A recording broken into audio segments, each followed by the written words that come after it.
DuoTale English. where every story teaches you English. Hello, everyone. Welcome back to DuoTale English. I am Lena. And I am Marcus, and Lena, I have a confession to make before we start today. Oh, already? Before we have even said hello properly? I know, but it is relevant, I promise. So, this episode is about discipline, right? Right. And yesterday, the day before we record this episode about discipline, I had absolutely zero discipline. None. I had a whole list of things I was going to do. Work things, personal things. I was going to exercise. I was going to cook a proper meal. I was going to read for an hour. And? I watched 4 episodes of a show I have already seen before, back to back, in my pajamas, eating cereal for dinner. Cereal for dinner. Adult cereal. Not even the fun kind with the little marshmallows. Just regular cereal, in a bowl, on the sofa, at 7:30 in the evening. And you're the one who suggested we do an episode about discipline. I suggested it because of days like yesterday, because I need it as much as anyone. And I think that is actually the most honest place to talk about discipline from. Not from the position of someone who has it all figured out, but from someone who is genuinely working on it with mixed results. Some days, cereal for dinner. Some days, much better. And I love that about this podcast. We do not pretend we are perfect. We talk about real things from a real place. Always. And for our new listeners, welcome to DuoTale English. Every week, Marcus and I have a real conversation about a real-life topic. We build a story around it, we get honest, and we break down the most important vocabulary at the end so you can use these words and phrases in your own English conversations. Please subscribe if you have not already. It genuinely helps us reach more people. And share this episode with someone in your life who keeps saying, I will start on Monday. We all know that person. Sometimes that person is us. Okay, shall we? Let us go. So, Lena, when most people hear the word discipline, what do you think they imagine? Probably someone very serious, very rigid, waking up at 5 a.m., cold showers, no fun, no spontaneity, just work. All the time. No chocolate, no lazy Sundays, just pure, relentless productivity forever. The no chocolate part is where I check out completely. Same. And I think that image, the militant, joyless, always grinding version of discipline, actually puts most people off because it sounds miserable and unsustainable and honestly boring. It sounds like punishment, and nobody wants to live like they are punishing themselves. But here's what I think discipline actually is, at its core. Discipline is just keeping the promises you make to yourself. That's it. No cold showers required. Oh, I love that definition. Keeping the promises you make to yourself. Because we are very good at keeping promises to other people, right? If you tell a friend you will meet them at 3, you show up at 3. If your boss asks you to finish something by Friday, you finish it by Friday. But the promises we make to ourselves, I will exercise tomorrow, I will start eating better next week, I will work on my project this weekend. Those ones we cancel on ourselves constantly, without guilt, without apology. We would never cancel on a friend the way we cancel on ourselves. We treat ourselves as the lowest priority appointment on the calendar, and discipline, real sustainable discipline, is about changing that, treating yourself as someone worth keeping promises to. Treating yourself as someone worth keeping promises to. That's beautiful, Lena. Thank you. I thought of it just now. I could tell. Okay, today we are going to talk about all of this through the story of someone called Ryan, who goes from being the king of good intentions and terrible follow-through to someone who genuinely changed his life. Not in 30 days, not with a dramatic overnight transformation, but slowly, honestly, imperfectly. Ryan's story. Let's go. Ryan is 30 years old. He works as a software developer. He is intelligent, genuinely intelligent. His colleagues often come to him for advice. He solves complex problems at work every single day. But outside of work, Ryan has a pattern that has been following him for years. He gets excited about something, he starts strong, and then he stops. Every time? Almost every time. He started learning guitar 3 times. He has bought 2 different sets of guitar books. He can play exactly 1 song and only the first half of it.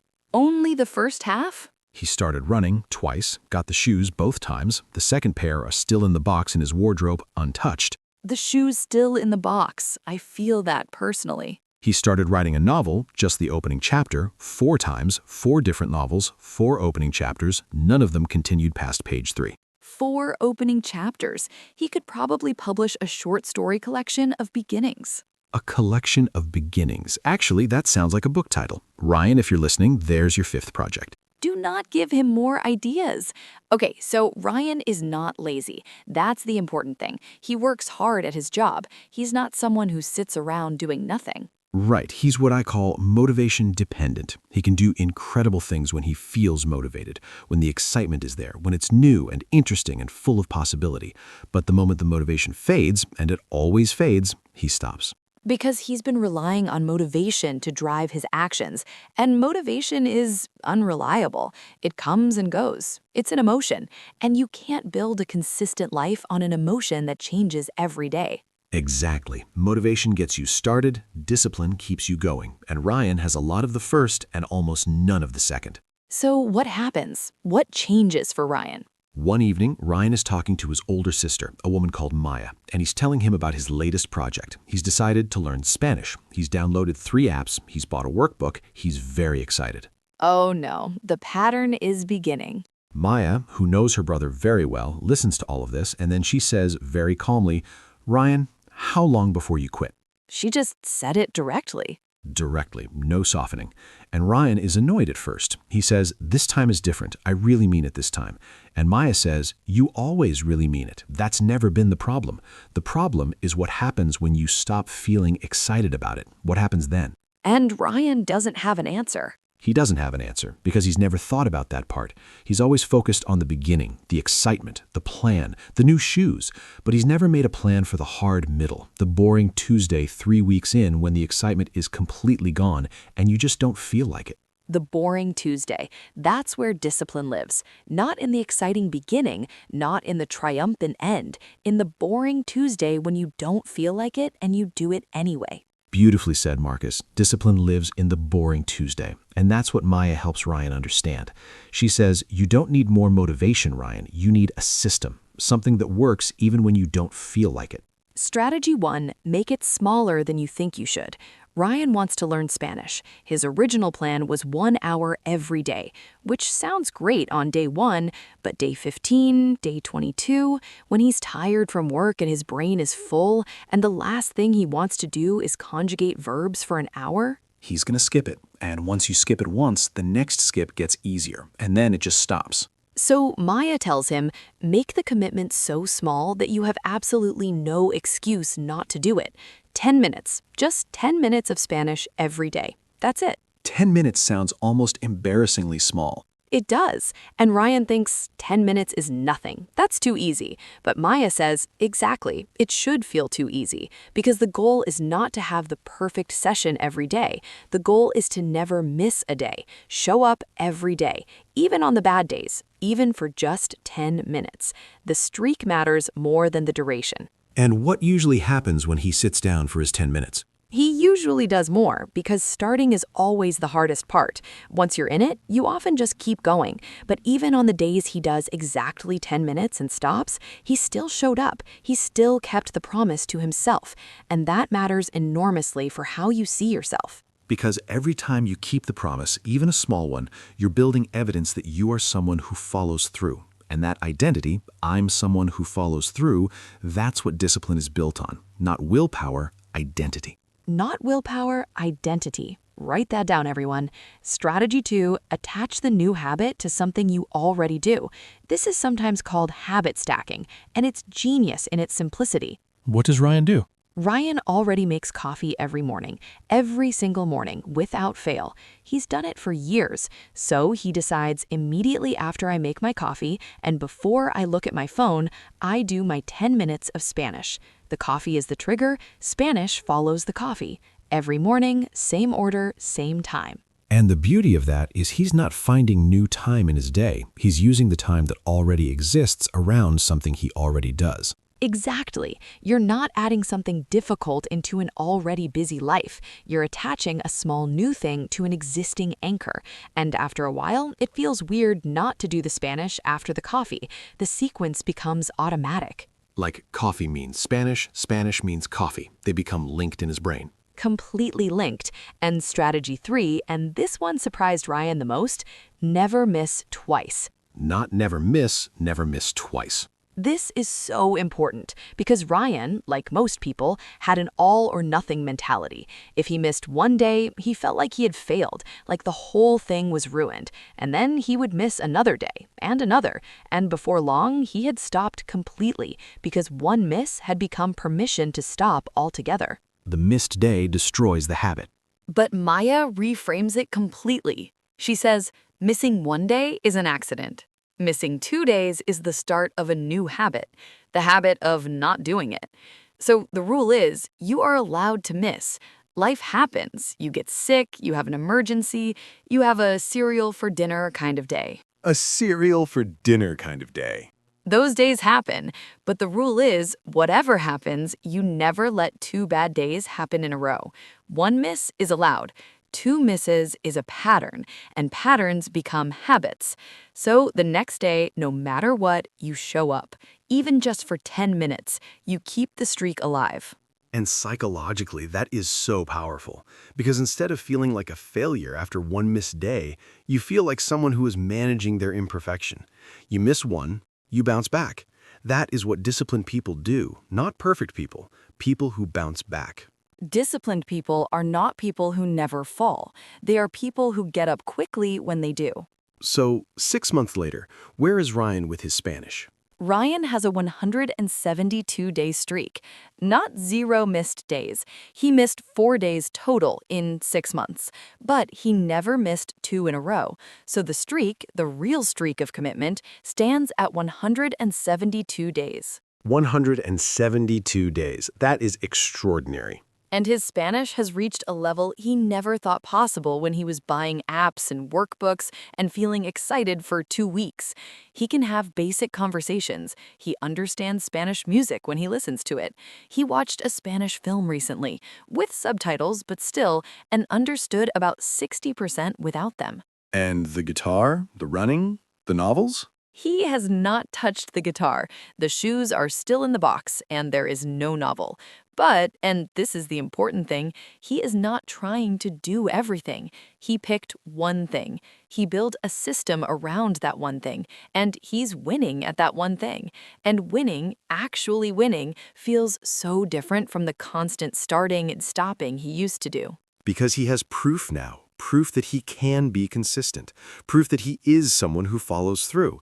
And that proof, once you have it, changes how you approach everything else in your life too. It transfers. The confidence from keeping one promise to yourself transfers to other areas. He's more reliable at work. He communicates better. He procrastinates less because he has changed the story he tells about himself. He's no longer, I'm someone who always starts and never finishes. He's, I'm someone who shows up every day, even on the boring Tuesdays. Lena, you had a cereal for dinner yesterday, so clearly discipline is not always easy for you either. What does your system look like on the days when it works? On the days when it works, which is not every day, I do something very similar to Ryan, actually. I have a morning anchor. Before I open my laptop, before I check any messages, I spend 15 minutes doing something just for me.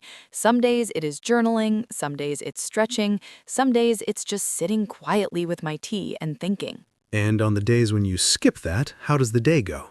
On the days I skip it, I feel scattered all day, like I'm reacting to everything instead of choosing anything, like the day is in charge of me instead of the other way around, which is why yesterday happened.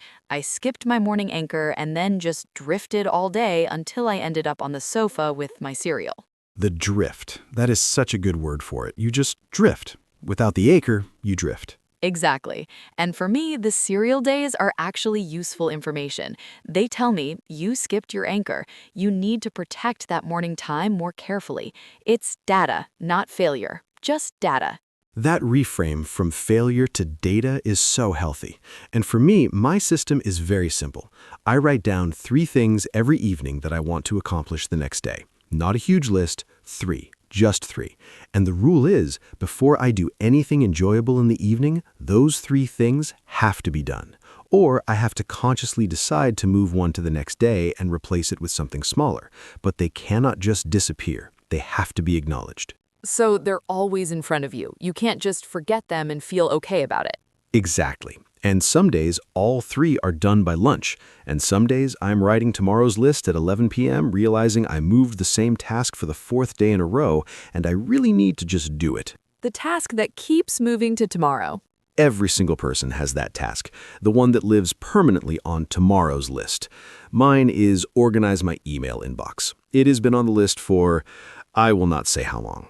Months? Let's say a meaningful amount of time. Okay, vocabulary time. Today's phrases are all about discipline, habits, productivity, and consistency. These are words and expressions you'll hear constantly in English conversations about personal development, work, and everyday life. First, build a habit.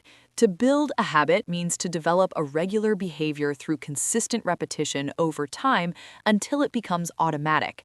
For example, she builds a habit of reading every night before bed, and now she can't sleep without it. Or, building a habit takes time, but once it's built, it requires very little effort to maintain. Second, stay consistent. To stay consistent means to keep doing something regularly, at the same level with the same effort over a long period of time. For example, the key to learning any language is not talent, it's staying consistent. Or, he stayed consistent with his training for 6 months and the results finally started to show.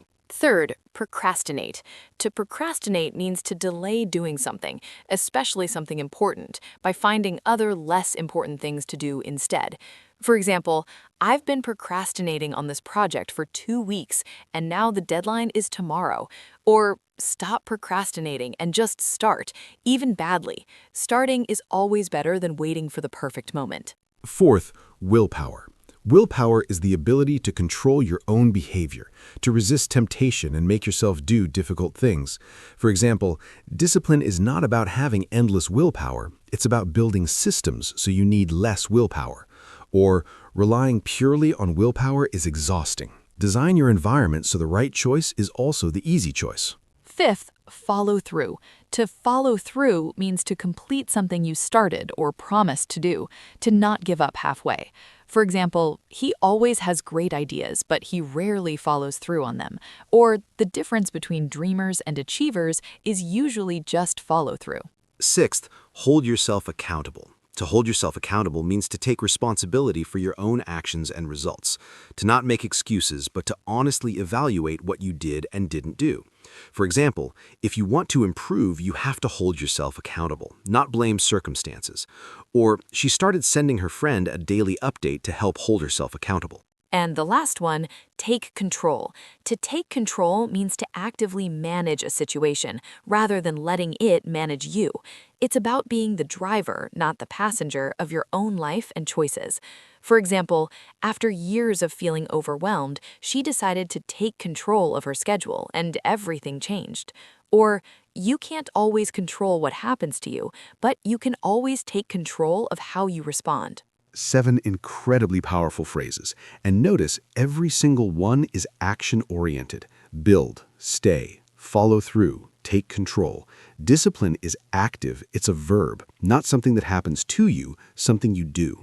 Okay, everyone, we're at the end of episode 8 of DuoTale English, and I've genuinely loved this conversation today. Me too, even though it started with me admitting I ate cereal in my pajamas watching a show I've already seen. Which is actually, I think, the most relatable thing anyone has ever said on this podcast. I hope so.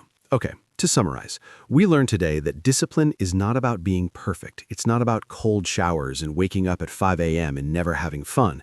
It's about 3 simple things that Ryan proved actually work. Make it smaller than you think it should be, attach it to something you already do, and never miss twice. That's the whole system. 3 strategies available to everyone starting today. And the deepest lesson, discipline is not about willpower. It's about identity, becoming someone who keeps promises to themselves. And every small kept promise, every boring Tuesday where you show up anyway, is a vote for the person you are becoming. A vote for the person you are becoming. Lena, that's the one. Add it to the poster, Marcus. The poster is now a full gallery. Our question of the day, tell us one thing you've been procrastinating on, and tell us what's the smallest possible version of that thing you could do today. Not tomorrow, today. Write it in the comments in English and use one of today's phrases if you can. We read every single one and we will reply. Please subscribe to DuoTale English, new episode every week, and share this one with the person in your life who always says, "I'll start on Monday." Tell them today is Monday. Every day is Monday. Start now. Bye, everyone. Goodbye, everyone. See you next week. Bye, Marcus, and I promise proper dinner tonight. I'll believe it when I see it. Bye, Lena. Bye, everyone.